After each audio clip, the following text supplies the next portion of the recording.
আমার বেতন ঢুকছে, বুঝছো? আমার বেতন তুই আনছি, এই নাও তোমার টাকা, তুমি গইনা লো। টাকা গণ্যই নাই, কি করবো? আমার তো একটা হতো থাকতো না। তাও গইনা দো, থাও কার না তাও টিয়া গলতে তোর সমস্যা নাই।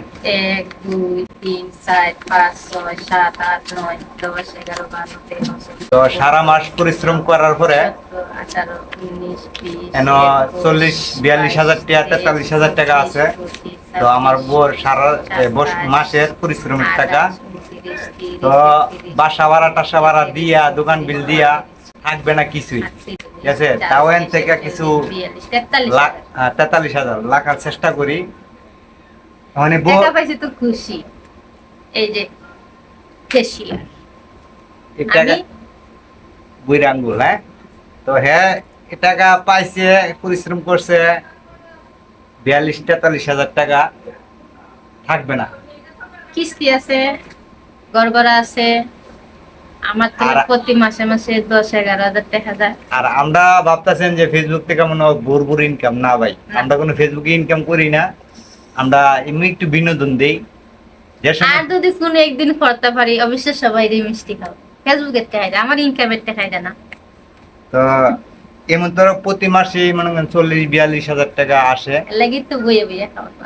বুঝছেন? আর আমি কাম কাজ করতে পারি না, বয়া বই খাই, ঠিক আছে?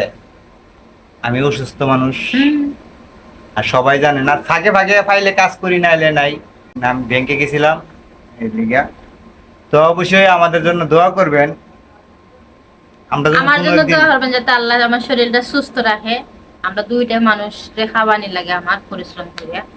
তো আমার ওর লাগি দোয়া হবে, ও যাতে ভালো সুস্থ মতো থাকে। বাচ্চা তা কাম করা লাগবে। তা আমার অবস্থাটা দেখতেই পারতেছেন আমি কেমন। আপনার মতন ফুসফাস হয়ে থাকতে পারি না, এরই একটা সমস্যা, ঠিক আছে? আমি একটু ফুসফুস পছন্দ করি করি না, না। হ্যাঁ, সাজগুজ ফুসফা আছি, তার আমিও তো পছন্দ তাই করি না। এরকম। আর আমার ম্যাডামও তাই দেয়নি অবস্থাটা, ঠিক আছে? তোর জন্য দোয়া করবেন, আমাদের ফ্যামিলির জন্য দোয়া করবেন, আপনারা সবার জন্য দোয়া করি, যেমন আপনারাও ভালো থাকবেন। সবাই ভালো থাকবেন।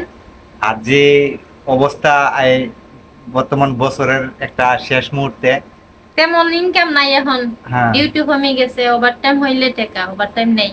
ঈদের পরে আরো কমবো। আরো কমবো, তো চলা তো আরো কষ্ট হয়ে যাবো গা। আর ফসল তো মাই গেছে গা, আমাদের ফসল মারি গেছে গা। শনি হাওর সুনিয়াউর, সোনামঞ্জি সুনিয়াউর, এবং আমাদের সব ফসল মারি গেছে গা।